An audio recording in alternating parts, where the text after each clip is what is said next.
The opinions expressed on this show do not necessarily reflect those of the Barbers Chat Network, our great partners at H&B Media, or any of our media peers. We're just five idiots who love sports and love to talk shit.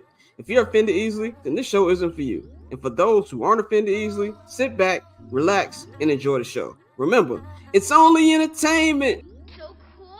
Ladies and gentlemen, man, welcome to a very special edition of this show. I'm not gonna hold you, man. This is holiday edition. We are live here in Brooklyn, New York, man. This is your guy Scott. You know, follow me on Instagram and Twitter at BarberChatScott. Follow the Barbers Chat Network at BarbersChatNet. Also, H&B Media TV, which this show is on at H&B Media TV on Twitter and at H&B Media on Instagram. Man, I got my player partner here, man. Got my man Alain Patron. Man, he is a man of many titles, author. Sometimes he can be seen making the new Queen's Child project in his James St. Patrick. Man, he does a lot of things, man. This is my guy.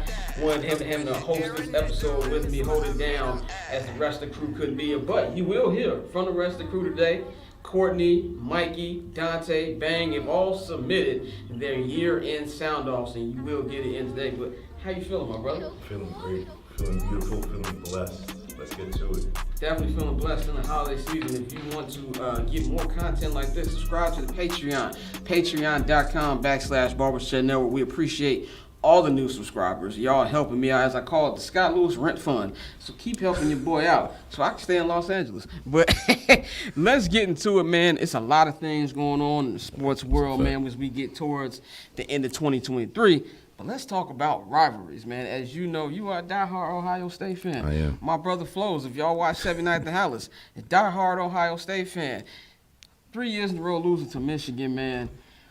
What do you feel about that, number one? Because I kind of feel like the tide has shifted in the balance of power with this rivalry. The tide has shifted. The tide is gone. And I have to apologize to your brother for calling him 38 times during the game. But, yeah, I mean, the tide has shifted so much that Ryan Day's on the hot seat for it. Yeah. Because you cannot continuously lose that game. Lose to Valparaiso State or whoever the fuck else, you know what I mean? Yeah, that shit happens, right? That shit happens. Yeah. To continuously lose to Michigan, especially this year when they're under scrutiny the way they're under scrutiny, they put their dick on the table when it comes down to it. They gave you a fuck you. They're under investigation, as we know about, cheating, basically doing their own kind of Spygate and all that shit. Yeah. So to lose to that team under those situations without Harbaugh on the sideline, even worse. That's even worse. Yeah, no, and I threw out my leftovers. I was done. This is, I kind of think, when you look at it like this, I think a lot of people, as somebody like me who really only started paying attention to college football this year, mainly because I do this great show and I want to be as informed as I can. Right. And also, I feel like I was missing out on the craziness of college football. And also, my team, as you see, the Chicago Bears, who I unfortunately not only root for, I cover. That we're actually doing this on bye week, so I don't have to worry about them this week. But I wanted to figure out, like, who are some of the guys who are going to be in the draft. So one thing I've noticed is with this rivalry, even if somebody paying attention from afar, this is kind of like the Duke Carolina of college football. And so something that kind of stood out to me is rivalries in sports. Well, I feel like we grew up in times where there was more of a rivalry. Of course, you're a diehard Yankee fan. Sure. Yankees, Red Sox. I remember saw those classic battles, 03, 04, Don't Pedro. talk about that. Pedro Stop. fighting Don Zimmer. There's been different things like that. Do you think, even if we look at like something with the NBA in-season tournament, do you think that's going to be something that can build up rivalries? And is there a chance in just sports in general for rivalries to make a comeback despite so much roster movement with free agency and trades and all that? Because, yes, the short answer is yes. The long answer is because the fans dictate the rivalry more than the actual players, right? Definitely. So the movement can happen no matter what. It's the jerseys that we root for. It's the right? So, like, I'll tell you a true story. The only time I've ever gotten into a fight at a sporting event is with Boston fans. Both times. It was the Celtics fans, and then when I was in Fenway. Those are the only two times I've ever gotten into a physical altercation. Getting into physical altercations is bad. It's wrong. Never do that. We don't co-sign. We don't co-sign that. Okay. But if you do, make sure it's a Packer fan, because there was one time that I think I'm pretty good at being non-biased, keep my professionalism. But last year, I made my first visit to Lambeau Field. And I hate to admit it, it's actually a nice stadium. Yeah. Really pissed me off when I went there that the people were welcoming.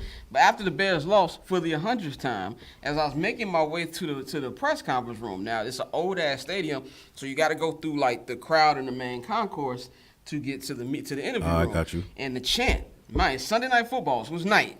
I've been up all day. All I hear is Bears still suck. And I was hot.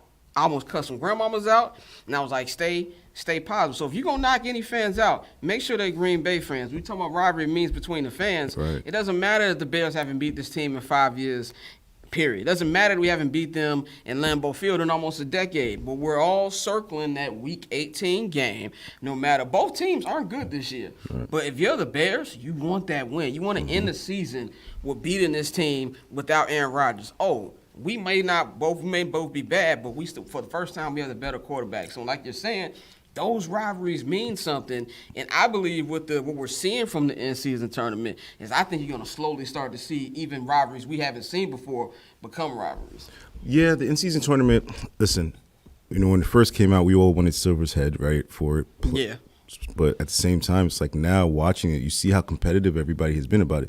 Because when it comes down to it, money is king, and $500,000 is on the line. You know what I mean? I don't give a fuck how much money you have. $500,000 is $500,000. You know what I mean? So, and these dudes get paid every 2 weeks. I think people forget that they get paid. It's higher than most people's, but they get paid every 2 weeks. And if you're not good at managing your money, $500,000 can help regardless.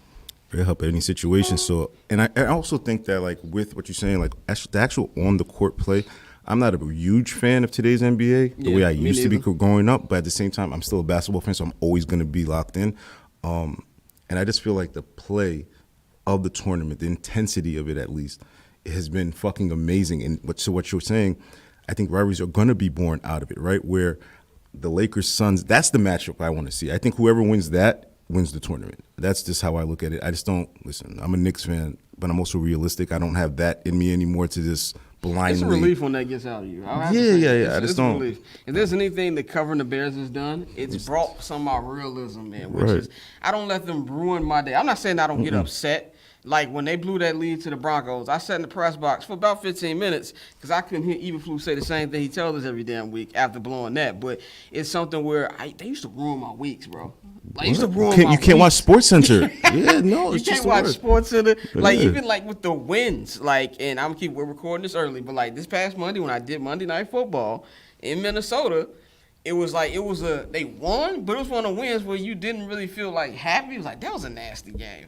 They won, but it was just like you see with non-Kool-Aid colored glasses, you see it kind of differently. Like you had sex, but the sex was a 4. Right. Like, it was still good, but it's like it was like, just this like I could have been fine. I could have been fine without it. That's pretty much what that is. Let's kind of make like a transition here as we talk about the NBA. We talk about the NFL. This is a holiday special. Christmas is coming up. We all know Christmas is usually NBA. Nope. Roger Goodell has pulled DeMarlo Stanfield, and is really taking over. There's going to be 3 games this Christmas. A couple division matchups. You got your Chiefs and your Broncos, which is going to be pretty good. Right.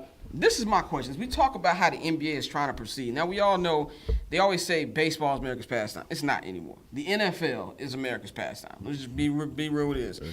If you're the NBA, because I don't like how the NBA even doesn't do NBA on Thursdays during the football season. They're scared. They got ran off the block. They got ran off the block. They moved it till Tuesdays. I'm like, you're not going to beat them in the ratings regardless, but I would still have the games on Thursday. If you're Adam Silver, what's something you can do to at least just kind of like, I won't say beat the NFL, because you're not going to beat the NFL, but kind of don't get ran off your block like what you're doing right now.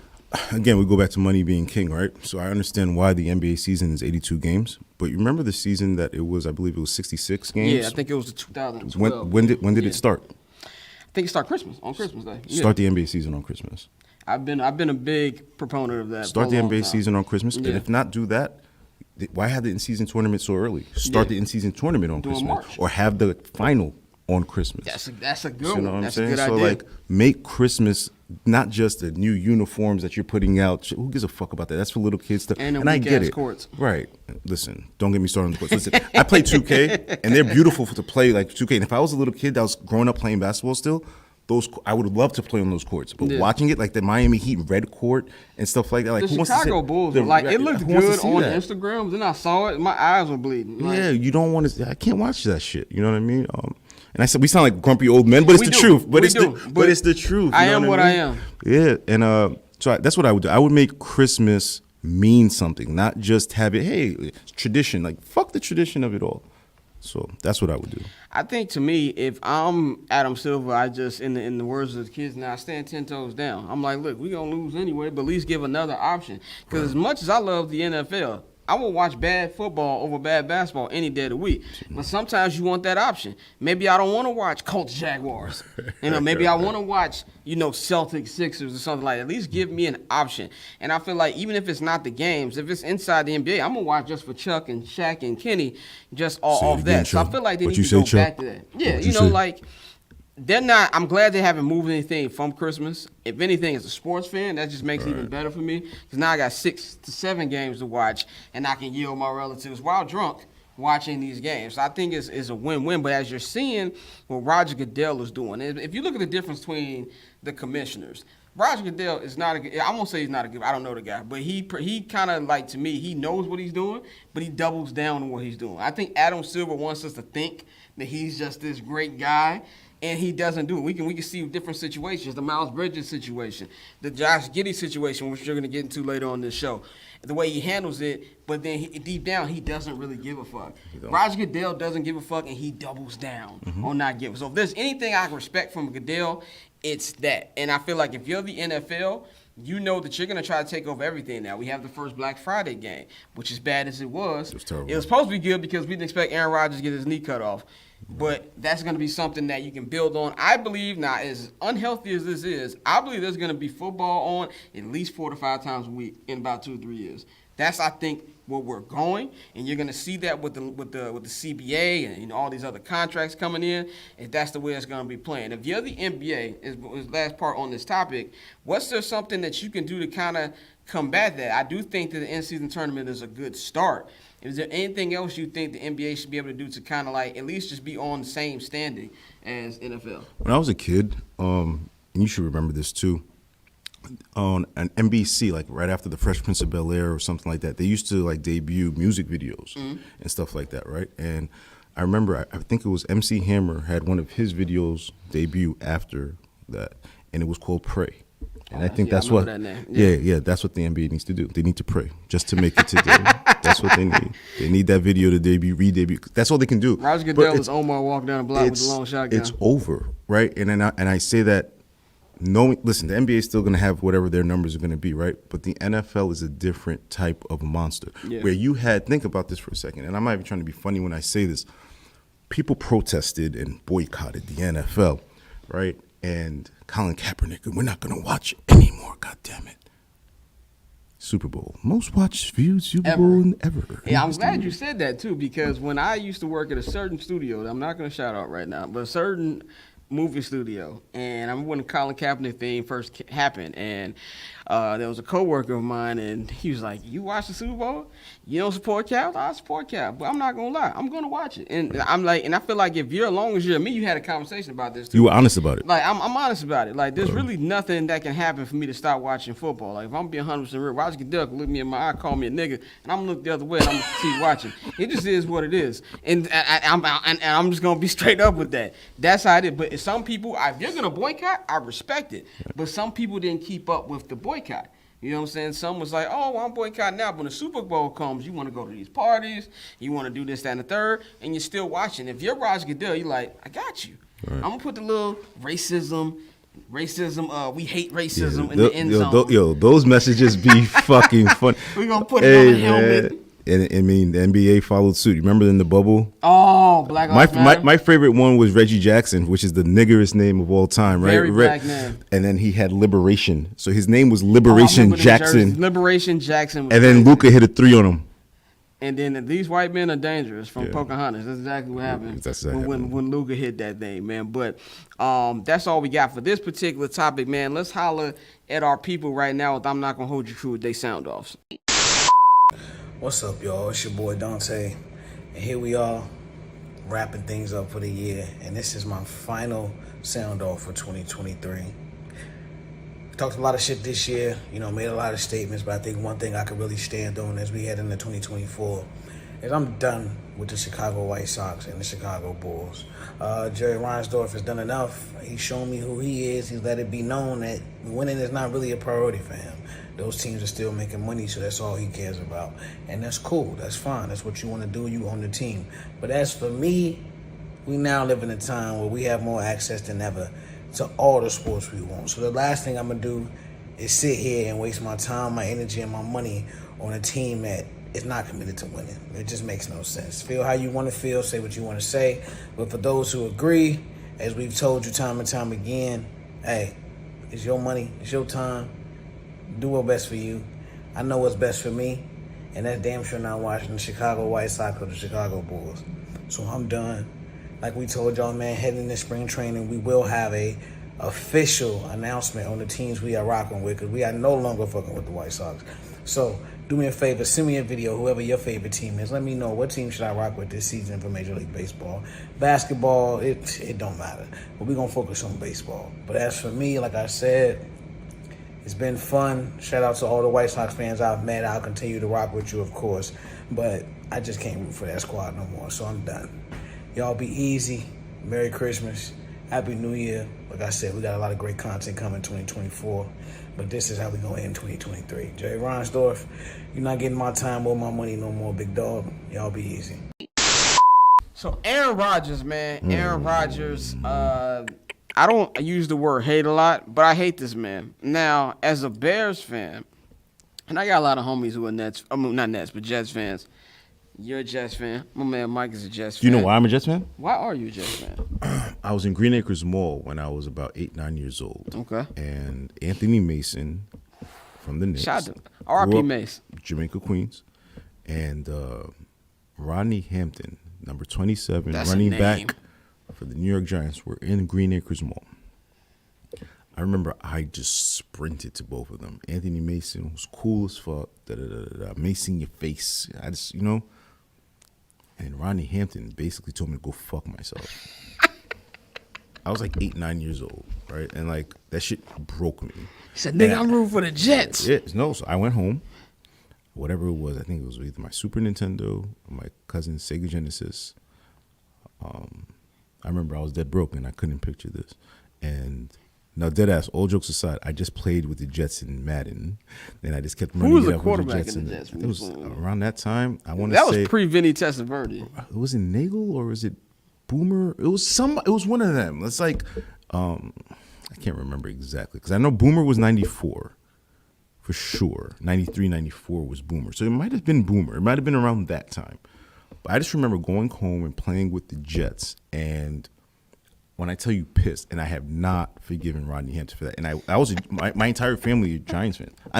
It's my cousin and I, and the only reason my cousin is because I am. Right. So he followed me. He follows you. And everybody else in my family is a Giants fan, except for one of my other cousins. He's a Ravens fan, but he loved Ray Lewis because he played football and he loved Ray Lewis. So like Ruger Ray, what I call him. Yes, but like, he's definitely rude. Shout out to Buckhead. I didn't say that. Actually, I apologize. Shout out to Buckhead. Actually, I apologize. I didn't mean it. Yeah, they said Ray Lewis and BMF the reasons you can't party in Buckhead as a black person. I didn't say that, but I said that. I know nothing about it. I know nothing about it. And the way I look at it is this, man. Aaron Rodgers, man, as a Bears fan, I hate this man. There's two people in sports that I legitimately hate. It's Aaron Rodgers and it's Randall Cobb. Nobody has brought me more pain in my life than those two men. I remember 4th and 8. Like, there's a lot of painful losses as Bears fans. 4th and 8 wasn't even a playoff game, but it was the NFC North Championship game in 2013. This was a season where the Bears had multiple opportunities to win that division, and they fucked up. I remember the Sunday Night Football game where they lost to the fucking Eagles by 40 points because Jay Cutler decided he didn't know how to throw the football. So, I hate Aaron Rodgers. When he tore his Achilles, I'm sorry to my Jets fans, homies, I laughed. I feel no remorse. But here's the thing, right? And I'm not trying to be funny. I laughed, Right, and not laughed like, haha, Was him being hurt. Was it the American flag thing? It was first of all, no, it was a maniacal laugh, number one. It was just like, oh, this is going to fucking really make me fucking snap.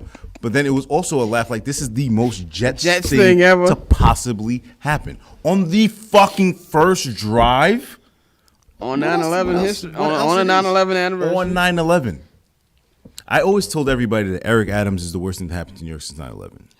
God damn. No, he really is. No, and I'm not exaggerating when I say that. He really is. Fuck that guy. And I'll say that. I've said that, and I will say that to his face. We'll get to that later in this program. And no, I just really, honestly, that was just the funniest. It was just like, yeah, all right, okay, God is the funniest nigga in all time, man. That's what you can say. Like, really? That we've waited for a quarterback. Do you understand who I did with the butt fumble? Oh, you don't want to do Zach. You don't want to do you don't do that. Quarterback you don't do that with me. You don't want to do the quarterback but name here's with me. the thing. Saturday Night Live. See, this is why. Saturday Night Live had a whole thing. The Bears. I remember it when I was a kid. Right, John Goodman. John Goodman. Oh, right. Exactly. Chris Farley. I think Dan Aykroyd was on there. Right. You guys. Because of the Bears' previous success, you guys had Walter Payton, the '85 Shout Bears. out to the I hear you. So you're gonna say, shout out my man Jared. Jared, what up, baby? And it was almost 40 years ago, and I get that, and I completely. It was a long time. It was 3 years before I was born. It was almost 40 years ago, and I completely understand that. But they had a run. The Jets. Never had a run. We had a run. We had when Mark Sanchez was here and couple with AFC Rex Ryan and stuff like that. But like, it's not the same. It's like Jets fans remember it. Nobody else. Football fans don't. Yeah. You know what I'm saying? It's a big difference in that. So the Bears run compared to the Jets run, two different things, right? Where the Jets were predicated mostly, almost exclusively on defense, right? Where I remember it like, especially honestly. Start with Darrelle Revis, and then you kind of build it after that, around that, right? Bart Scott with the can't wait and all that shit, right? You have all of that, right? And Rex Ryan, obviously, him and Rex Ryan coming from Baltimore, blah, blah, blah, blah, all that good shit. But the Jets, bro, it's just like, if you think that the Knicks, and the Knicks are, inept or whatever you want to call it, the Jets is comedy. Because every time you just know the worst possible thing is going to happen. See, like last year, the Knicks were competitive and we lost a competitive series. We lost, right? Whatever, Julius, his thing, whatever the fuck, right? The Jets is always a comedy of errors. It's always something. Well, anyway, with Aaron Rodgers, this guy is trying to make a comeback. He has been cleared for practice. The 21-day window is open. I will say this about Mr. Rodgers. He's only doing this so he can tell people to fuck you and I came back. This has nothing to do with helping the Jets. This is 1,000,000% about his ego. Yeah, this is just stroking his ego. That's all it is. By the way, his Achilles, you don't come back from Achilles and what's been 3 months? It ain't been 6 months. It's been 3 months since he tore his Achilles. You don't come back that quick, especially the guy at his age. So when he's doing it, he's trying to just have the first snap, tell people I came back. He don't care that his Achilles falls like pulled pork after that. And I don't like the devil's advocate route, but I am thinking about something as you're saying. Okay. Right? He doesn't become Aaron Rodgers without an ego. That's fair. You know what I'm saying? So, like, for him, it's just like, you know what? One more time, let me grab my nuts and remind everybody that I am who the fuck I am, right? And I can relate and feel that. I feel that completely. But at the same time, for somebody that's so, you can take this thing and you can do this thing and you can do this, and you don't need the vaccine. And you don't. For a guy that talks like that, right? And it's kind of more listen to your body. Bro, listen to us. You're gonna die. They're going to kill you. What Pat Beverly said? Defensive licking lineman, my chops. Yeah, the first defensive lineman that come around that edge. They are gonna kill you. But you said Samoa, you watch wrestling ever? Yeah. Joe is gonna kill you. Like that, they're chanting it right now, bro. You don't get one of them Roman Reigns niggas come around the corner and then they'll fuck your shit up. Listen, the Samoans are coming. Yeah, and then your shit just gonna be done. And as a perennial Aaron Rodgers hater, I don't care. I hope he come back. And I hope they take him out in the first place. Remember Madden back in the day, and they used to have like the fucking the ambulance come on the field. That's old school, man. Yeah. That's what's going to happen. It's not going to be a stretcher. The whole ambulance is coming. They're going to bring out the DeMar Hamlin joint. By the way, it's nasty what they doing with that shit. Shout out to Dante. Every single time somebody gets hurt on the field. Yeah, they paying the DeMar Hamlin. Like, yo, let's see what he got to think about it. They got his number on the ambulance. He's not even active on Sundays. The fact that he's standing and breathing, and it is amazing. But they better not give him comeback player of the year. Oh. Because I see that play coming a mile away. NFL, you better not do that shit. That's nasty. Don't do that shit with us whatsoever, man. Halle Berry, when I seen Halle Berry on Fifth Avenue. You saw he just randomly dropped that Halle Berry. No, I said I seen her. I didn't say Halle Berry called me on FaceTime. I said I saw her on Fifth Avenue. I didn't say I know her. So I just happened to be on Fifth Avenue one day and I seen her. And it was just like, first of all, I was looking around like, does not everybody see Halle Berry right now? This is fucking Halle Berry right here. She was the most beautiful. Like, Beyonce wanted to take pictures for Jay-Z of his favorite places in Brooklyn. And she wanted some photographers from New York to come with her. I was one of the 4 photographers that went with her. Shit. So I rode the B train with her. You rode the B train with Beyonce? I have a picture of Beyonce. That's New York history, with bro. The sign of the B train right there next to each That's other. fire. And I have that in my book. I have that in my coffee table book at my crib. Yeah. Let's talk about Christmas, man. Christmas is about to be going on in a couple days, man. Yeah. Top 5 Christmas traditions in black household. Which way you want to go? You want to go 1 through 5, or you want to go 5 through 1? Let's go 5 through 1. Let's go 5 through 1. You can do the rest. I got the number 1. Okay. Just let me take care of number 1. I think with number 5, we got to talk about the spades tournament that we have. Okay. I don't know how to play spades. Wow. You don't know how the fuck did this happen? All right. So many people have tried to teach me how to play spades, but then I've always noticed that there's women here, there's chicken here, and there's liquor over there. I'd rather be doing that, right? And then I always notice that all spades games always end up in an argument. They do. That's not for me. I mean, it's not for me either, but I know how to play. There's too many women here. I'm not good at it, but I know how to play. There's too much liquor here. There's too much chicken here. I'm good. I don't need to be at a function. For what? Macho Man, calm down. Like, I don't need that. There's broads here. I didn't call them broads. Excuse me. There's women there. All right, you know what? It's 2023. I can still say that. 2024, you're not allowed to say broads. So we're still in the broads area. You still say broads. You can say broads. Even though these broads might be your family, but that's still besides the point. Broads are broads. It's a broad word. Broads are broads. It's a broad word. Yeah. I look at it like this, man. I'm not the best spades player, but I know how to play it. And the thing about black people, when people who don't know how to play spades and they ask you to play spades, they don't want to teach you, which I feel like is counterproductive because like they're trying to learn. Right. And you don't know how to play fucking spades? Get the fuck out of here. And it's just like this whole little thing. And then you like the outcast in the group and everybody want to laugh at you because you don't know how to play spades. Mm-hmm. Like people told me how to play spades. Now, am I good at it? No. I'm actually fucking terrible at it. I'm way better at Uno. I'm the Don at Uno. I am the Tony Soprano of Uno. Now I can't beat my little cousin, so there's a little caveat in there. We're gonna go get Uno cards after this. Yeah, we have to. We have to do it. My cousin, and by the way, I do ups and downs, stacks, all that shit. I do all the hood rules. My little cousin, I think she's 19. Yeah, she's 19. She'll be 20 next year. Okay. She's 19 years old. She's like the Kawhi Leonard of Uno. She beats you and she don't talk no shit. She don't get in your face. She just like Uno out. And then makes you upset because she don't talk. Like, at least give me something. She don't do that. She just will beat you and give you the Kawhi step, man. So that's number 5 I'm going to put. Number 4, open up one gift on Christmas Eve. Who came up with that idea? My mom.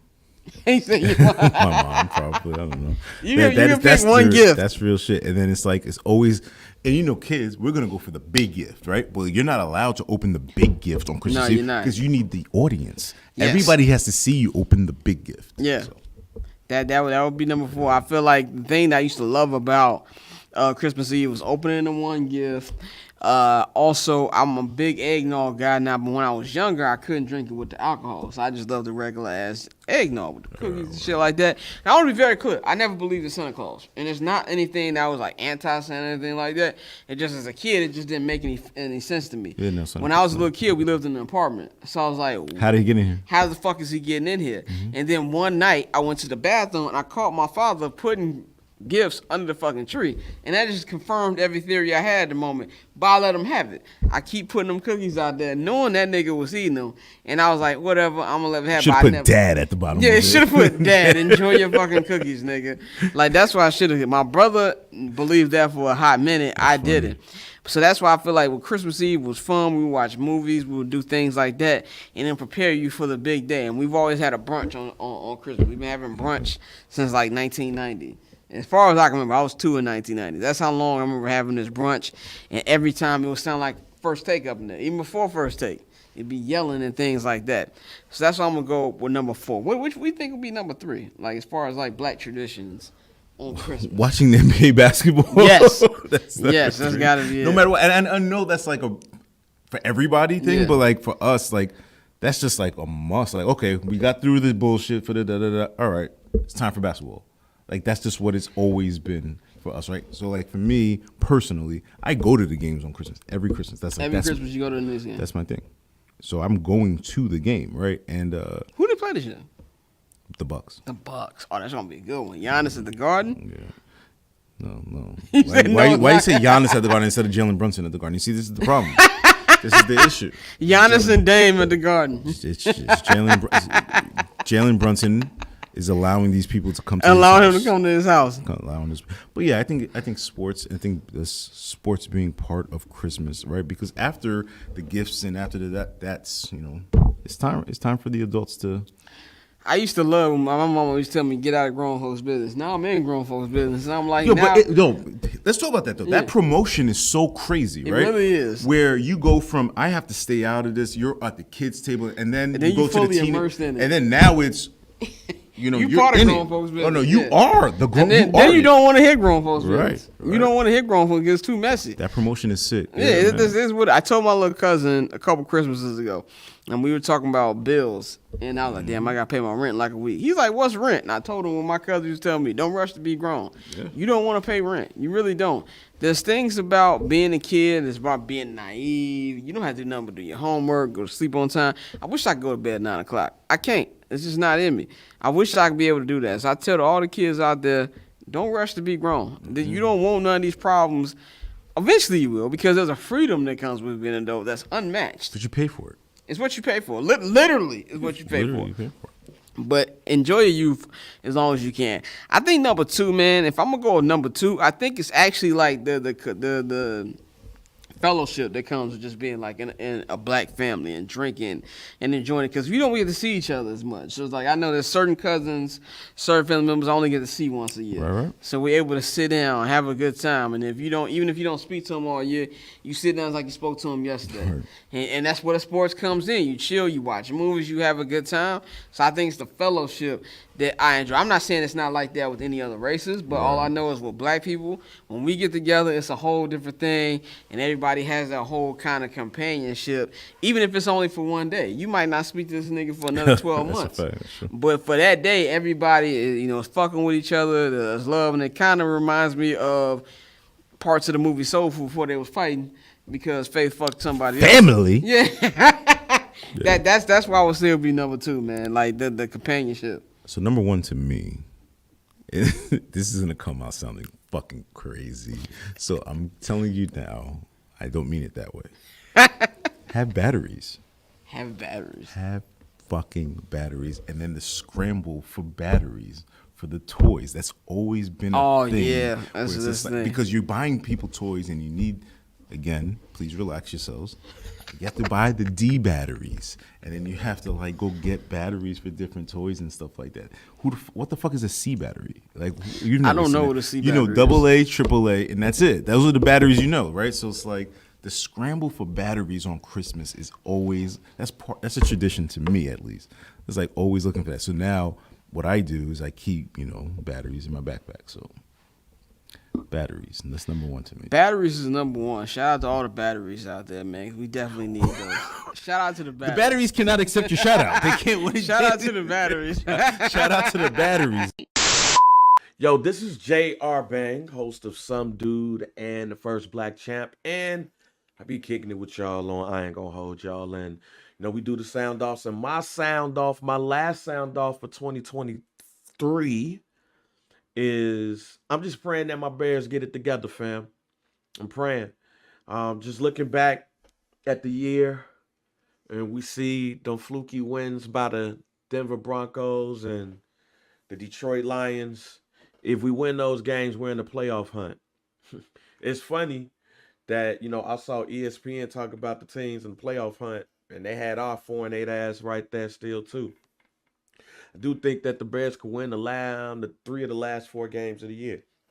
Shit, they could sneak that Cleveland game in, too. Which means if they do that, they're not firing Flus. And they'll definitely have a conversation around our man Justin Fields. But why we got to be in this situation? Like, why do we have to continue to be in this situation where we might have to start over? We got to figure it out, this and that. No, man, get the shit together, Kevin Warren. Bunk Warren, get it together. You figure it out, and then you make sure everybody follow your lead. But right now, this is Huff, and I'm tired of being Huff. The Bears win, the NFL wins. So help the NFL win, fam. Bear down. Let's talk about 2023, going into 2024. What's like a moment, whether it's something you experienced or just like in general, that kind of stood out to you? Well, 2 things. One, I couldn't walk this year at a certain point. Right, yeah, You remember exactly. that, right? Yeah. So getting back up and starting walking again, that was fucking amazing. So thank God for that. Shout out to God Shout out to God, man. Yeah. Realest nigga ever.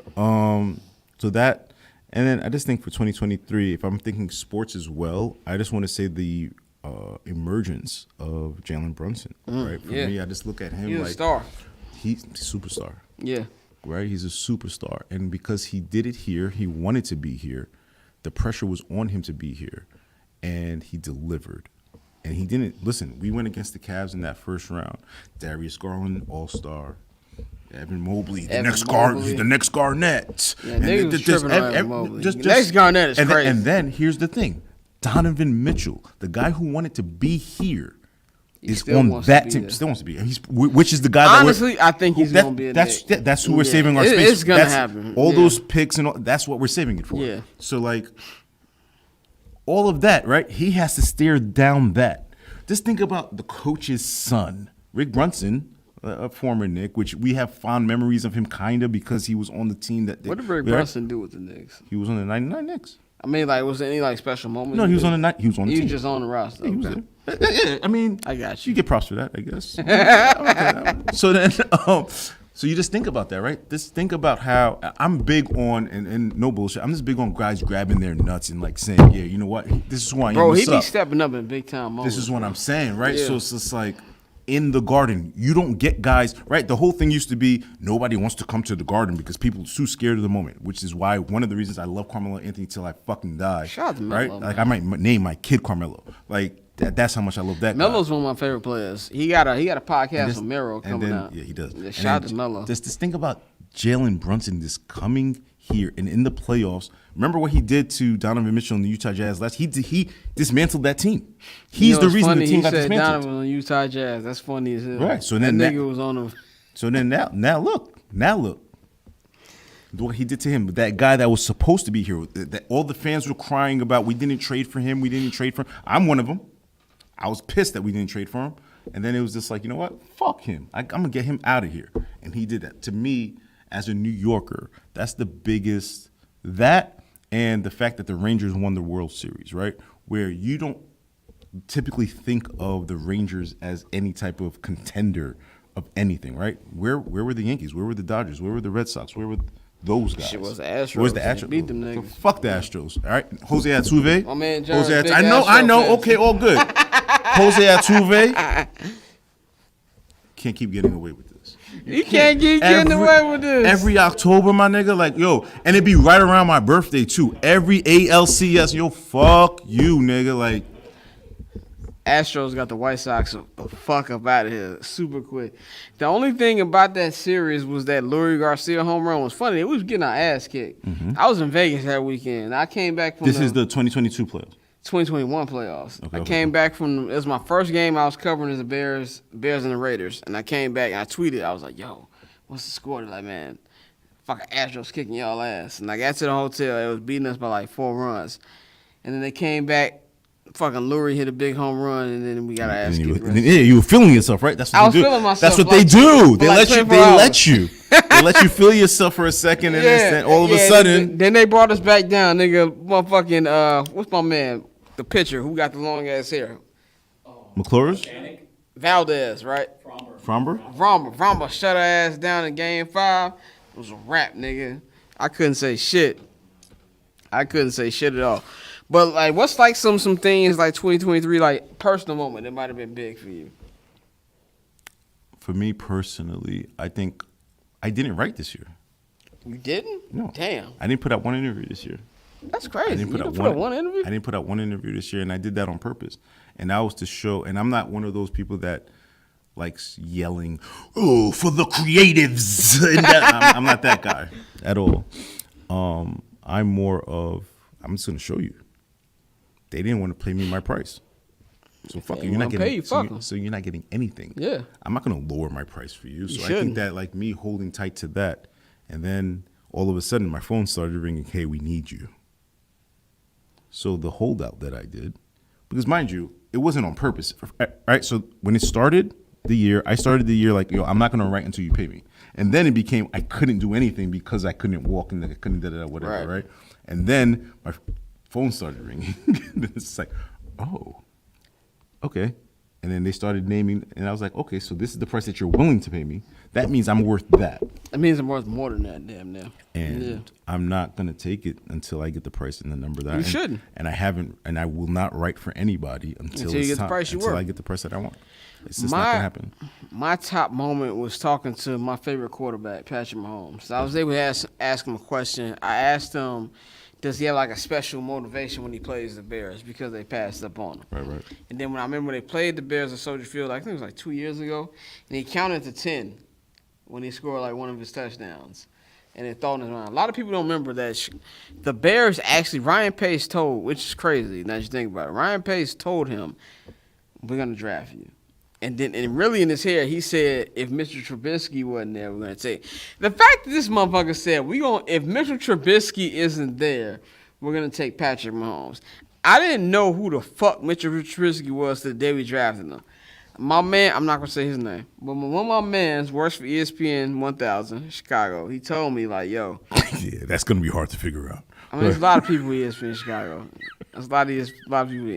He don't work there no more, but there's a lot of people in ESPN Chicago. And then you're gonna tell the rest of the resume? All right, go ahead, man. He was like, yo, these motherfuckers taking Mr. Trubisky. And I was like, who the fuck is Mr. Trubisky? I was like, I wanted Freaky Sean. Now, I didn't know Freaky Sean was what he is now. Mm-hmm. But I was like, I wanted Freaky Sean. And so when they drafted him, now, for anybody who lives in Los Angeles, I was walking up Cadillac Avenue, and I walked down La Cienega, and I walked as far as I possibly could before my phone died, because I was just irate. I couldn't believe they drafted him. So after that, and they tell Pat that, yo, we not going to draft. We gonna draft you if you're available, and you take Mr. Trubisky over him. So I asked him. He's like, yeah, I have a little motivation when I play them. Like, I want to beat them to let them know what they're missing out on. So he answered that question for me. But after that, I was able to talk to him just one-on-one. No, cameras around. I was like, yo, I'm a big fan. Like, I know I'm not supposed to say this because I'm media, but he's my favorite quarterback. He was cool as hell. He chopped up with me for about 2-3 minutes. Thank you, Scott. I appreciate it so much. He talked like fucking Squidward. But like, he a cool dude. So that was like my number one moment of 2023. Also, getting to interview Taylor Rooks. She's a cool person, super cool. Like, she's way cooler than she probably needs to be. But like, she was cool. She showed me love. And not only did she do the interview, like when I met her finally, it was all love. So I fuck with Taylor, fuck with Patrick Mahomes. Those are my two favorite moments 2023. What are you looking forward to in 2024? Putting out my next book. You got a name for it? I cannot disclose that information on air. Okay. Yes, but I do have a name for it. It's my first book in 4 years, so that's going to be really, really crazy. I'm also finally... third quarter of next year, going to open up the community center that I've been working and killing myself. The Queen's Child Project. Me and Councilman Tate, we're gonna do that. But But yeah, those are the Shout two out to things. Lorenz Tate. He was only in Chicago for like 2 years, but we gonna let him slide. Those are the two things mostly, right? Like, it's funny. I don't have selfish goals, right? All of my goals are predicated. What do you mean by you don't have selfish goals? Because even my book, right, which is a thing for me, once I finish writing it, it's gone. I'm done with it. It's not for me. It's for everybody else to have and enjoy at that point. And then the money that I get from that, I go use it to go do what I do over here with everybody else. Like, for me, money is not a thing for me to keep. Money's a tool for me to use. You know what I'm saying? It's not like when I was younger, I used to have the response of, I didn't grow up with money, so I need to have money, right? But then it's just like, once you see what money does to you, it can change you, bro. Oh, it made me a nasty motherfucker, man. It made me a cutthroat. I was a killer, bro, and I don't want to be. I'm not that. That's not who I actually am. I feel like with business, sometimes you got to be, but you shouldn't make it like change. No, you see that's. I think that's the lie, right? Where you say it got to be. No, you don't have to be. It's what they would like you to be, and they want to show you that because they want you to become them, right? So that they can keep that going because they only want to keep it in that certain pipeline. I'm not a motherfucker that's going to be like, say if I know you the plug for X, Y, and Z. Well, and that motherfucker over there needs you. I'm not going to be like, nah, man, I don't know what to tell you. No, here, go ahead, get together. Because no matter what, that doesn't stop even if it does stop what I do, it's what I'm supposed to do. Right, I think that's too many people have this idea, and I don't want to call it gatekeeping. I think that's just an overused term. I just think too many people have this idea of if it's not, they want to be kingmakers. Yeah. Right? So, because if you look at it, right, just take a perfect example, right? You'll look at social media sometimes and you'll be like, some motherfucker will be like, man, I don't think my book was good enough. And they do this sad boy, sad girl thing. So people can respond to them. And so people can respond and pick you up and lift you up. Now, oh my God, this thing so that's everybody got, kiss your ass. right? Yeah. So then that. Now that's the play. That's the way that they're going to get right. But then if a motherfucker walks in the room and says, yeah, I'm that nigga. I'm that nigga. Yeah. From day one, I've been that motherfucker. I didn't say you're not. I didn't say you're not. I just said I am. So your insecurities are making you feel that you're not. That has nothing to do with me. That has nothing to do with me telling me that I'm that nigga, right? So then once you see somebody like that, it's like, no, we got to bring him down a notch.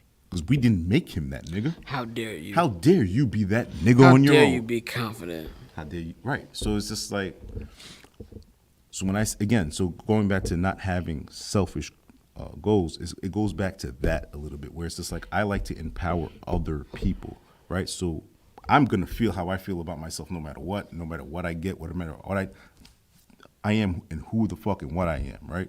And I just want to just not let people fall into that trap of things have to be that way. So to go to your point of like having to be cutthroat and no, you don't have to be. You can be somebody that's kind. You can be somebody that shares. You can be somebody that's not. And that's not to say let people fuck you and let people take advantage of you. I'm not saying that at all. But still be you.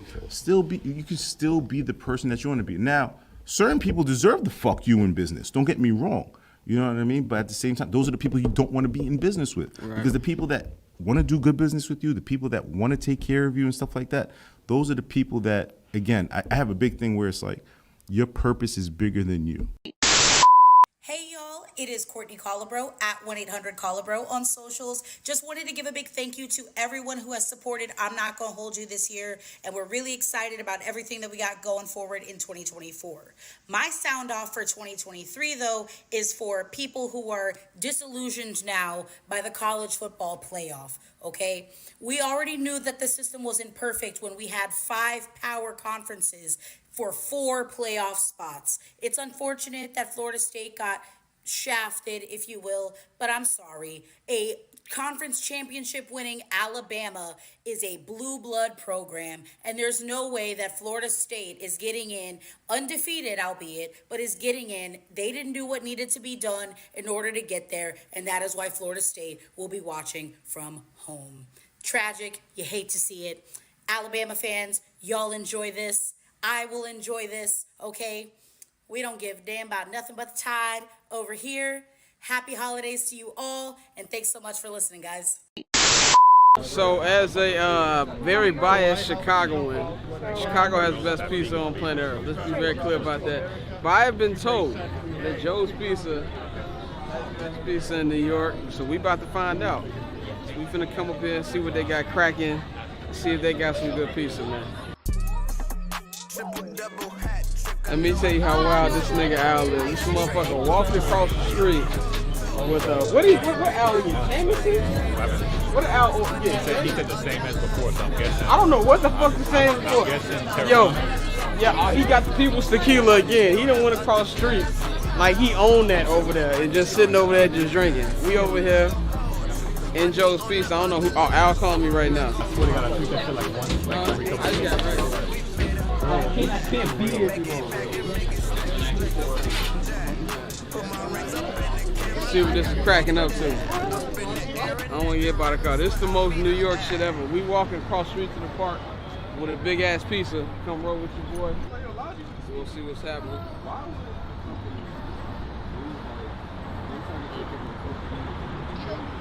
That's some good shit. I ain't gonna lie. That's some good shit. Let's be to New York. Shout out to Joe's Pizza. We in Manhattan. We in Manhattan. Carmine Street. Carmine Street. Right across the street from West Fork. Pull up. You out here. Best pizza in New York.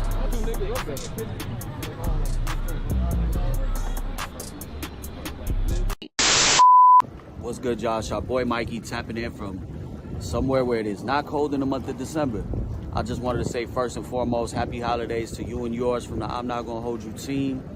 We appreciate every single one of y'all that has reposted a video on Instagram, retweeted on Twitter, liked, left a comment, whether good, bad, or indifferent. We're here to just invoke sports conversation and tell you how we feel. Keep it real 100% all the time. Give a fuck with any of that other PC shit. But with that being said, this is my last sound off for 2023. Deaf to the word generational talent. Y'all motherfuckers use it way too frequently. Every 2 weeks I'm hearing, oh, so-and-so's a generational talent. Oh, we passed on a generational talent. If you're using it every 2 weeks, he's not a generational talent. He's a bi-weekly fucking talent.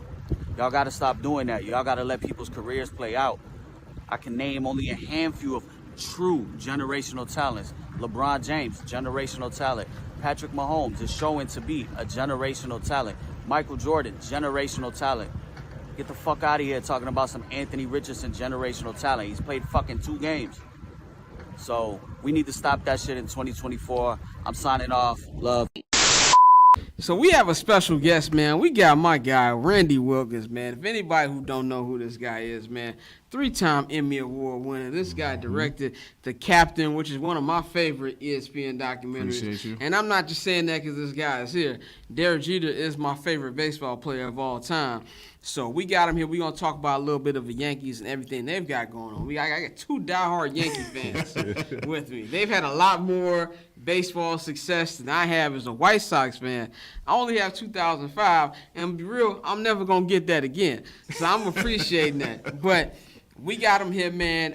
Thank you for joining us, bro. Yeah, of course. Man, there's a lot of stuff going on with the Yankees this offseason, man. A lot of the name is out there with Juan Soto and things like that. What do you think about how this season ended, you guys not making the playoffs, and things that you want to see from them this offseason? I think it was a long time coming. Yeah. I think this year is a result of not doing the things necessary in the past to make sure that, like, I don't believe in windows. I think that's kind of nonsense, especially with the Yankees. Like, the way that they supposed to operate, they should always have a window. Right. But I think the way that they went about their past off seasons, like with how playing that Plan 189 thing and not going after Harper and Machado and like the just long list of targets that they didn't go after, a year like this was coming. Right. You know what I mean? So they didn't maintain the youth. The roster got old overnight. They made these decisions to like not go after left-handed hitters. When for me, I've been saying it for like 5-6 years. That's what the Yankees are. Like literally. The building is built for it. Literally. So that felt like just misdirection and wasn't really. It felt like their identity started to like move away from who they really are. You know, it became like a much larger issue than it should have been. So this year wasn't surprising. I think they realize that now. Like, there's so many like Yankees fans that like just carry like straight up angst towards them now. Exactly. That, you know, they hear it. I know that they hear it. Right. So I think they have to respond now. I think they're going to be aggressive. It's just going to come back down to the same thing as how going to spend the money. Like, people criticize Cashman, I get it, but, like, the larger issue is the guy at the top. Like, he doesn't want to spend. Hal Steinbrenner. Yeah, he doesn't want to, like, spend the big bucks. Like, Can I take you back to a moment that you mentioned? Yeah. You said skipping over Bryce, right? But we got Stanton instead of Bryce, and is that because that the Marlins ended up paying the ticket for him, or is it because, oh, okay, well, this is what we're giving you guys, just accept it and just keep it moving? I think they could have had both. That should have been the plan. Right. Like, I know a lot of people try to say that Stanton, like, blocks X player from coming. That's not true. Right. Like, the owner blocks X player from coming. It's like, the Yankees. Yeah, Y'all it's should the be able to Yankees, give right. both. Yeah. Like, it should have been Judge, Stanton, Harper. And they just decided not to do it. And then, like, Cashman being, I'm not trying to defend Cashman. He's made mistakes. But, like, you know it's BS when he's like, man, we have, like, Clint Frazier and ex-outfielder, so we can't get Bryce Harper because we got Clint Frazier. Like, Red Rocket? Yeah, exactly. So you know that's like coming from somebody else, and he has to be the front man. Like, Right. Nobody actually believes that. You know what I mean? So, like, the past year, I think is a result and culmination of, like, years past and decisions that they made that caught up to them. Like, even the midseason trades were them trying to, like, catch up with decisions that they made in the past. So that's what you get. But I do think this offseason they're going to be aggressive. I don't know if they're going to get everybody, but it's not going to be like before. They don't really have a choice. Right. Give me 2 of 3. Just get me 2 of 3. Yeah. Give me 2 of the 3 that we're talking about. So if Definitely you can get Soto. like a Juan Soto, because there's been like a lot of rumors about his trading, especially we know with the Padres owner just passing away. I think they're trying to cut salary. I don't think the Padres thing with Soto really worked the way they thought it was going to work. Right. And they paying a lot of money to Manny Machado. They're paying a lot of money to Fernando Tatis. So I think that he's Bogarts. going to be – yeah, exactly. We don't know what's going to happen with Blake Snell. He's the free agent. So I feel like they're going to get rid of him, and I feel like the Dodgers – not Dodgers, but the Yankees are a prime target for him. There's been a little conversation about the Cubs, but I don't think he's really going to go that way. If you can get a guy like a Juan Soto, what do you think it's the hitting that's the problem with the Yankees, or is it more of a pitching issue to you? Oh, it's a hitting. It's the offense now. Okay. I mean, again, I've been saying this for years. Like, you know, we talk on Twitter and all that. I've been saying it since, like, before the pandemic. The Yankees' issue is left-handed hitting. You know, like, the teams in the East, you can just look at the division. They built their teams to go after the Yankees, and they did it one particular way, and it worked. And they never adjusted to it. You know what I mean? So it's like you play in Yankee Stadium, your best hitters are all right-handed. They're all back-to-back-to-back. You know, if you have, like, guys in the pen that throw 100, there's next guy. You know, there's an Astros fan in here.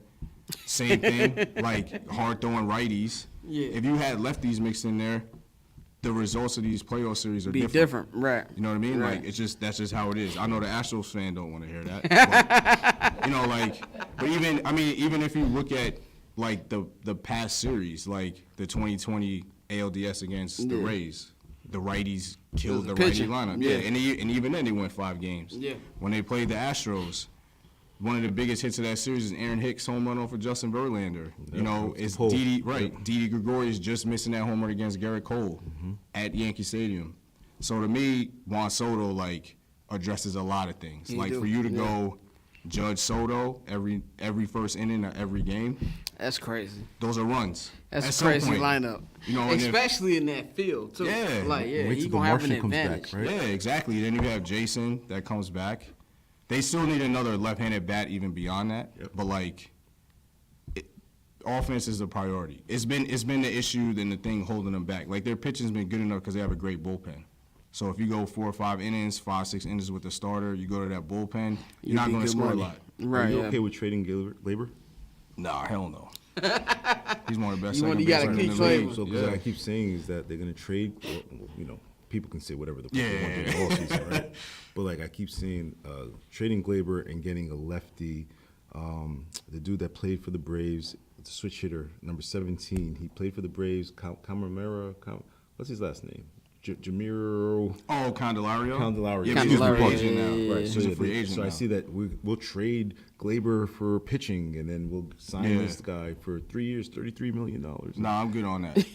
Just spend money. Like, just spend money. Glaber's underrated, I kind of feel like. Like, whenever he came up in, like, White Sox, like, trade rumors, I'm like, I would love Glaber on this team. Like, no disrespect to Tim Anderson. I love T.A. T.A. doesn't play the best defense on planet Earth. But, like, I feel like that's a guy that you don't want to get rid of because he can have clutch hits. Right. He can play it. He has a decent glove. And I feel like he kind of just – if you have him in a lineup of, like, a Judge or, like, a Soto. Let's walk that back, though. Let's walk that decent glove back because there's games on Sunday Night Baseball that I can go back to and say that Glaber lost us those games because of his inept defense, right? I like Gleyber Torres a lot. He's not somebody that stops me from going to get good pitching. No, of course not. Right. The only thing is, like, but it has to be a standout pitcher, bro. Right. Yeah. But I also don't have a second baseman now. That's true. Like, you don't have a second baseman. You're okay with some of the kids coming up? Yeah, but I know what Glaber is. Right. And the thing with Glaber is he plays good enough defense. I think the issue with Glaber was, like, his focus. Okay. You know what I mean? Like, he'll just make these, like, boneheaded plays that you, like, why are you, what game are you a part of? He got a little Javi Baez in him. Yeah. So to me, it's like his strikeout rate dropped. His walk rate went up. Mm-hmm. His power went up, not with the juice ball. Like, it just feels like he's an improving player, and he's, like, 26. So those are the guys that the Yankees, to me, need to, like, keep moving forward. Gotcha. But it's like, we're in the offseason, just spend money.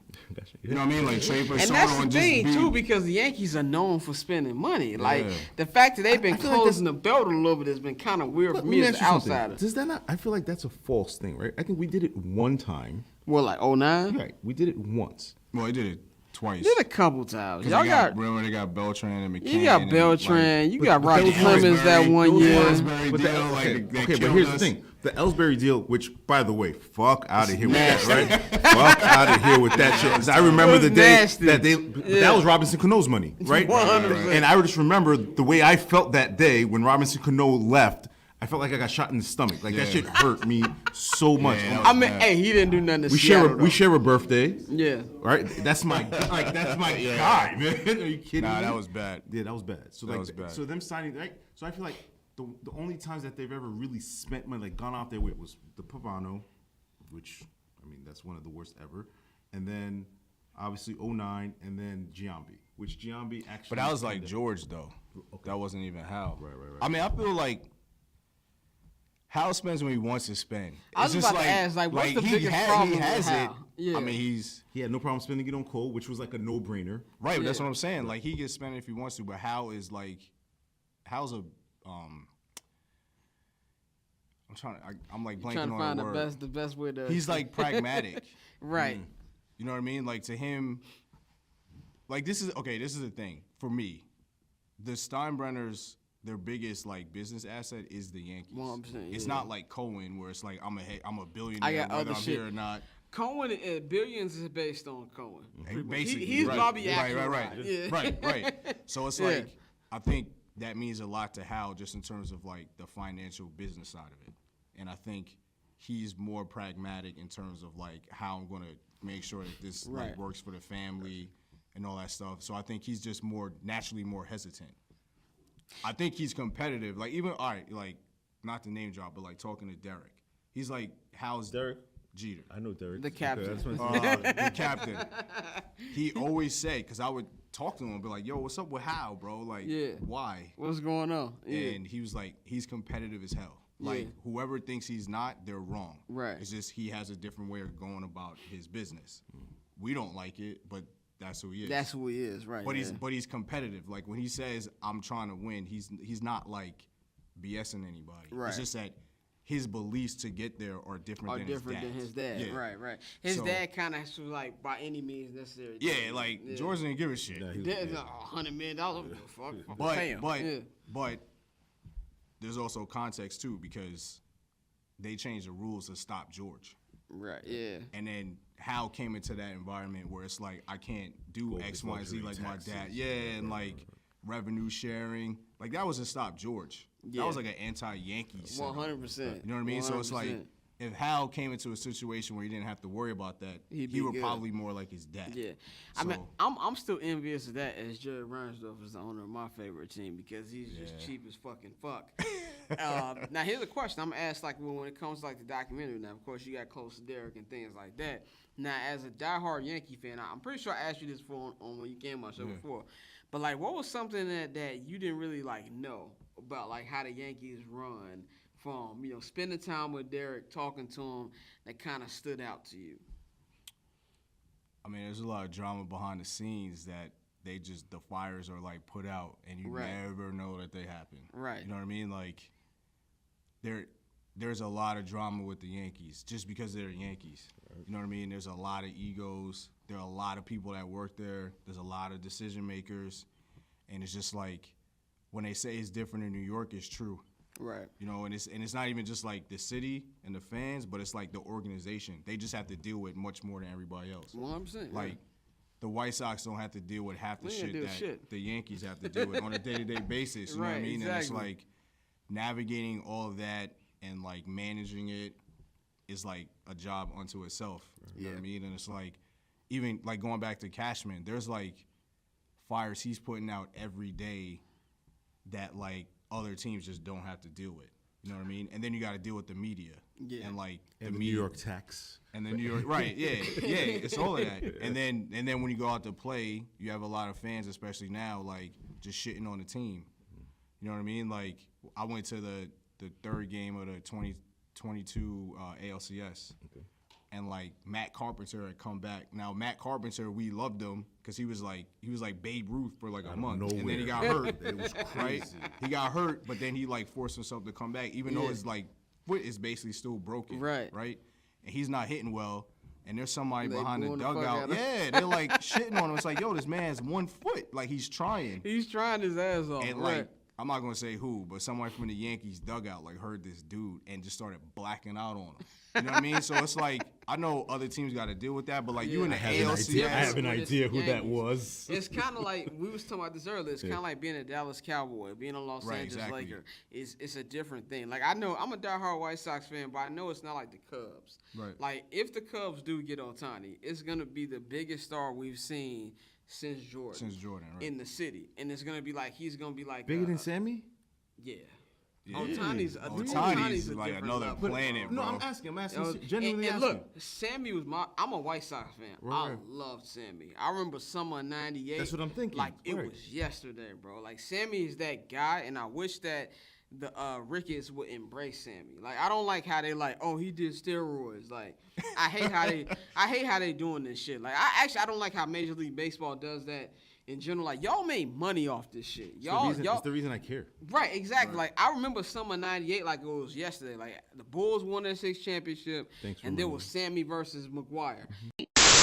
All right, so whenever Mace came back, with that bullshit, welcome back, John. The welcome back, they had a listening party at Daddy's house, which by the way, red flag. So, completely red flag. So then I'm in there taking pictures. I'm the only photographer in the fucking building.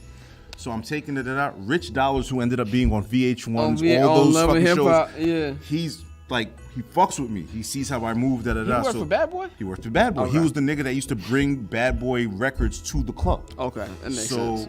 So I'm in there. He's just like, yo, wants to holler at you, blah, blah, blah. So it was Tony Dofat. If you know anything about Tony Dofat, he's part of, the producing team, Hitman. blah, blah, blah, Hitman, and all that shit. So he's Haitian.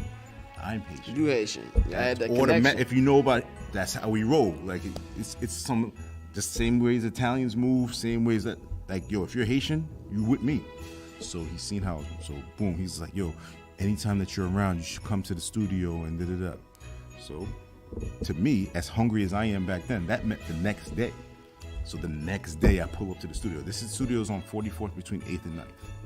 So I pull up to the studio the next day. I'm in there. I'm taking pictures. I'm doing footage. Da, da, da. This is early, right? So this is 04-ish. This is not a thing. It's the height. Yeah. So Diddy pulls up. What the fuck is this nigga doing in here recording this shit? Blah, blah, da, da, da, da. Mind you, I'm 19, 20 years old. Like, this is, take that, man. Shiny suit. This is somebody that we all idolize. What the fuck am I supposed to say to him? Right. So Tony Dofat was just like, yeah, man, you got to go. Pack my shit up. I'm out. And you out.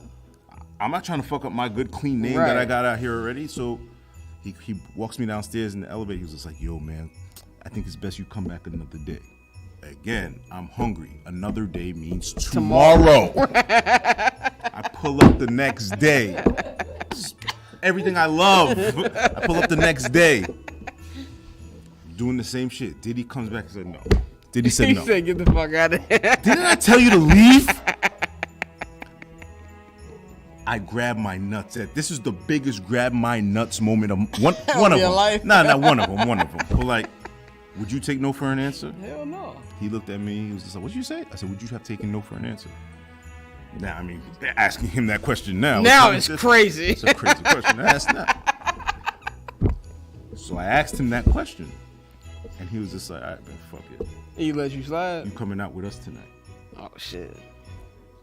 That was a Wednesday. I ended up going out with it. Because remember, all right, so the timeline. Monday was the listening party. Tuesday, Mace's album came out. Tuesday, I'm in the studio with them. Is this Harlem World or the second album? No, this is the fucking Welcome Back. Oh, Welcome Back. Okay. So then Wednesday was Show. If you know anything about New York nightlife, Wednesday Show nightclub in New York was the spot on a Wednesday. So I ended up going with them to the club on Wednesday. He gave me a fucking Vote or Die shirt, which was fucking crazy. Nuts. But here's the thing. So that nigga was voting for John Kerry. In the interest of right. In the interest of, honesty, it's not like I rode in the Bentley with the nigga. Like I was in the back of the Bad Boy Street Team van. You know what I mean? Yeah. But when I got into the club, you know what I mean? That's the first time I ever been in Show. That was like a thing that you just couldn't do. So I'm inside of Show. I promise you, I'm sitting there at Show. I'm like, damn, I gotta go bathroom. I go to the bathroom. This is the richest shit I've ever seen in my life still to this day. I'm 40 years old right now. I go into the bathroom. Everybody out. What?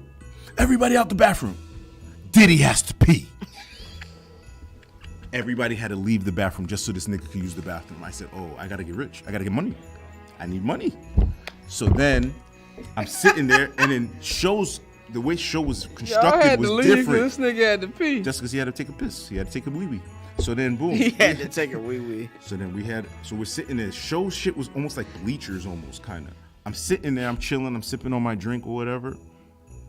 Nigga, hey man, you want some of this? I'm like, nah, I don't smoke. Nigga, I turn around, it's Maxwell. Maxwell? Maxwell's my favorite singer of all time. I turn around, get the fuck out of here. Yes, I do want to smoke, actually. What's up, Maxwell? What's up, nigga? And me and Maxwell's mad niggerish. Which is funny as hell. He's a fucking nigga. Maxwell he's a nigga that could be sitting amazing. right here, right now, talking shit. Like, yo, you seen this girl's Instagram? Like, he'd be that. Maxwell's a nigga. So, yeah, that's no bullshit. That happened. We want to thank you for joining us, bro. I want to get to our final thing. Goofy Mog of the Year. Now, for anybody who spent any time in Chicago, from Chicago, Goofy is the most disrespectful term in the land. Now, I live in LA. I've been an LA resident for 10 years. I know weirdo is the #1 disrespect in Los Angeles. But in Chicago, if you get called a goofy, it's just, you might as well just pull up and fight. That's just really what it is. So we're going to do Goofy Mog of the Year. I'm going to go with mine #1. I thought long and hard about this, man. I'm going to go with Jerry Reinsdorf. And this is why I'm going to go with Jerry Reinsdorf.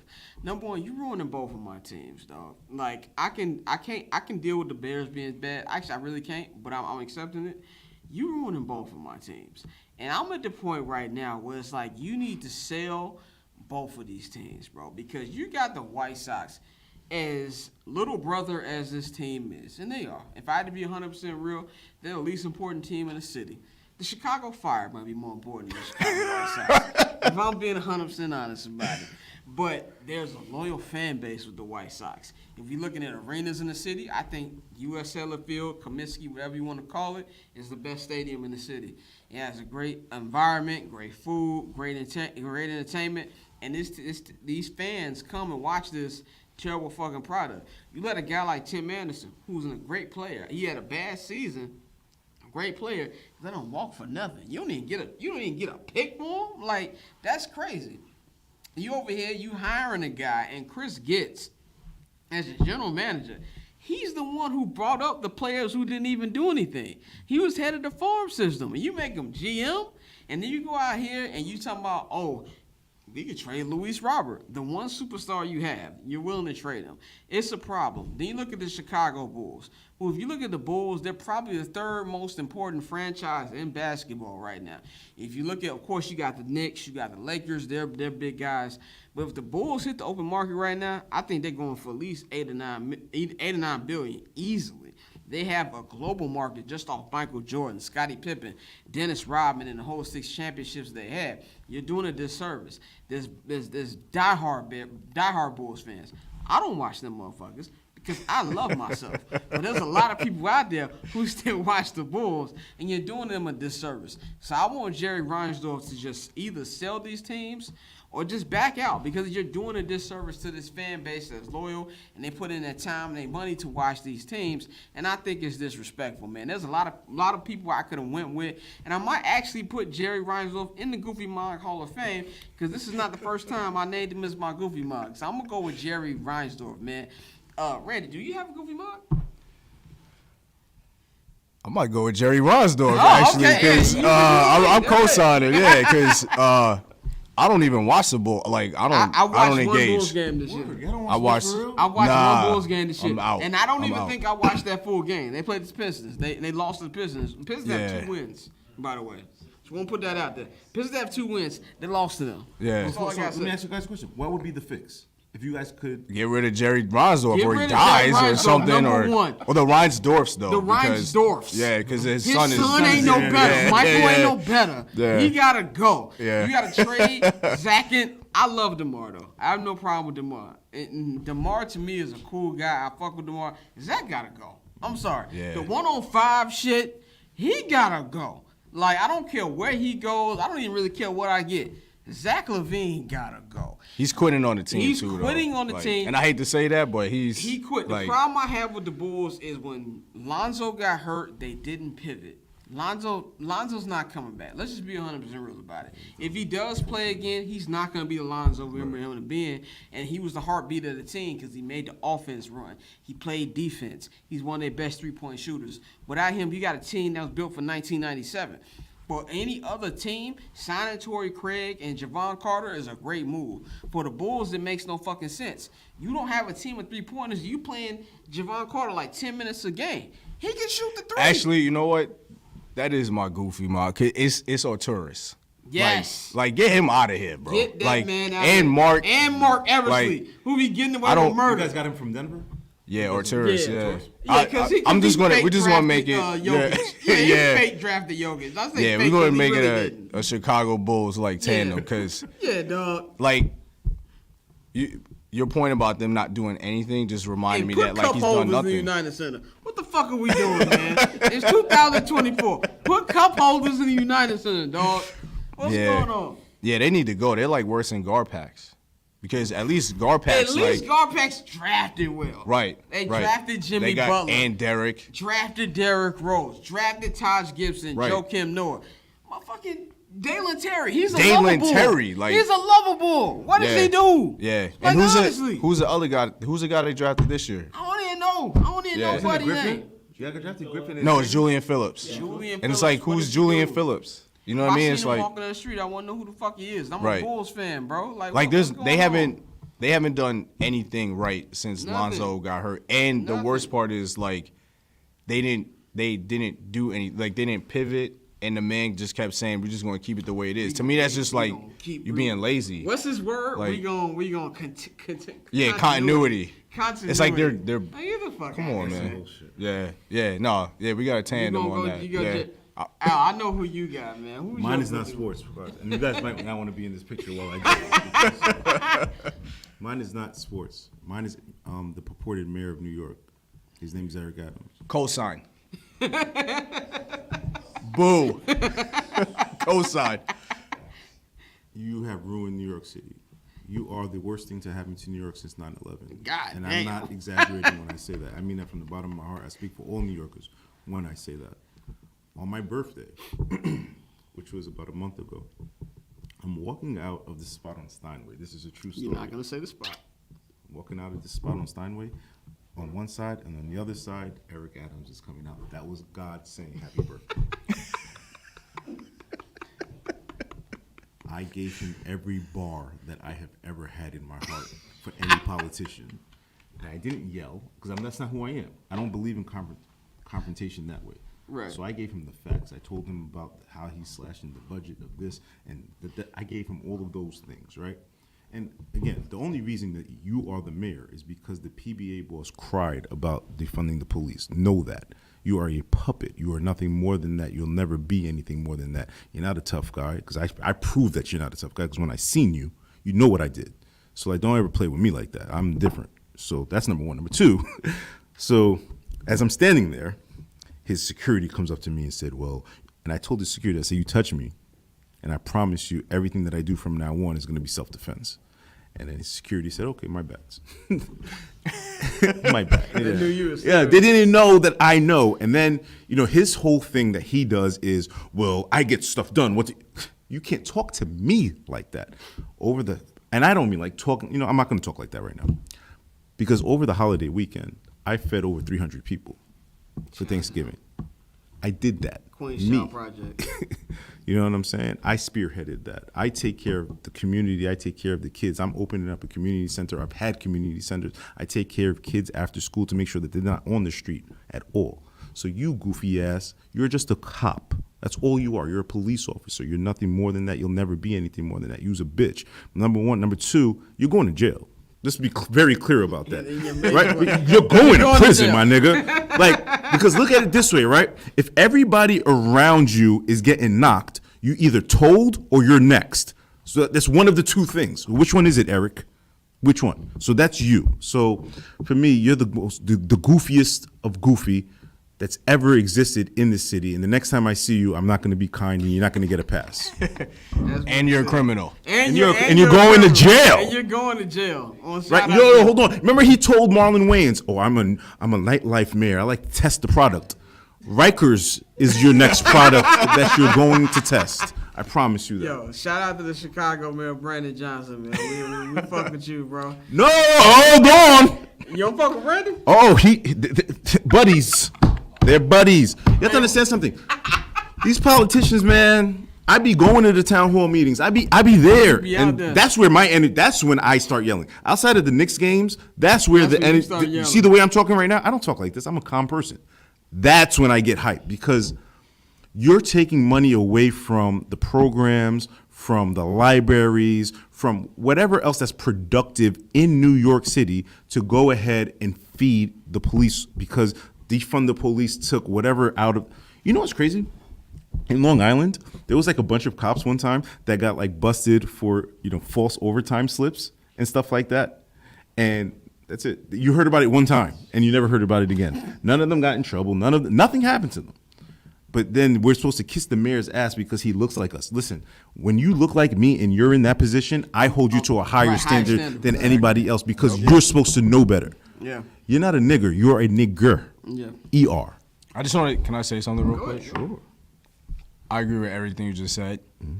The library thing here is like one of the most disgusting things I've seen from a politician in a very long time, and that says a lot. Like, I mean, reading is like fundamental. It's fundamental, but it's also like very personal to me. Like, like books are like invaluable to me, and it's like beyond that, the institution of a library anywhere, what it does for people, the it's access like, to Wi-Fi, it's crucial. Right? Like, I think people are like underestimating the impact of that decision here. It's like that's how people can get jobs. Yeah. Like, that's how they stay connected to the world. Like that part that you just said. Yeah. Imagine I don't have Wi-Fi every day at my regular life. So, and I'm at work Monday through Friday. So Saturday, Sunday is the only time I get to go to the library and apply for another job to help go feed my family. Now I don't even have that. Right. Yeah. I mean, it's one of the most like dangerous, disgusting things that a politician could do, just because of like how important a community resource, a library is anywhere, not just like here, but anywhere. Is it any different than banning books? No, it's the same thing. Like, and it's like, it's difficult because it's like, he's not really one of our own, but technically he is. Right. So it's even worse. You know what I mean? It's just, I co-sign both of your choices. Eric Adams, you gotta do better. This is the end of the show. I'm not gonna hold you holiday special, man. I appreciate you, Randy, pulling up on us, bro. Thank you. Al, man, you know, as usual, bro, I appreciate you for, hosting this with me, man. Shout out to my entire I'm Not Gonna Hold You team, Courtney, Bang, Dante, Mikey, man. Of course, y'all hollered them in this episode. They gave their year-end sound off. And I appreciate everybody who's not only watched I'm Not Gonna Hold You, but anything that Barbershop Network has done in 2023, because we couldn't be able to do this shit without y'all. You know, I know I yell at Bears fans all the time who follow 79th and Hallis. I cuss y'all out all the damn time. But I appreciate y'all for even listening to the podcast, because you might not, you don't have to listen to us at all. Like, me and my brother, we just talk shit and we cover the team. So I appreciate everybody who listens to anything Barbershop Network. We're going to take this thing to another level in 2024. I appreciate everybody who pulled up today. Shout out to my guy Nikhil. He directed and produced you're this. amazing. He's You're amazing. amazing, bro. Shout out to him. Shout out to my guy Germs in the building. Shout out to my guy Mike in the building. My man Tassan in the building, man. Shout out to everybody in the building, man, who appreciate it and fuck with us, man. Shout out to New York. I love this city. You know what I'm saying? I know it sounds cliche when people talk about energy, but there's a certain energy in this city that I feel when I pull up here. So I fuck with New York, man. So I appreciate everybody who watched the special. And we gonna holler at y'all in 2024. Barbershop Network. You can follow me on Twitter and Instagram at Barbershop Scott. Follow the Barbershop Network at Barbershop Net. Subscribe to the Patreon. Patreon.com/Barbershop Network. Y'all have a good Christmas, a great holiday. And we gonna holler at y'all in 2024. We up out of here.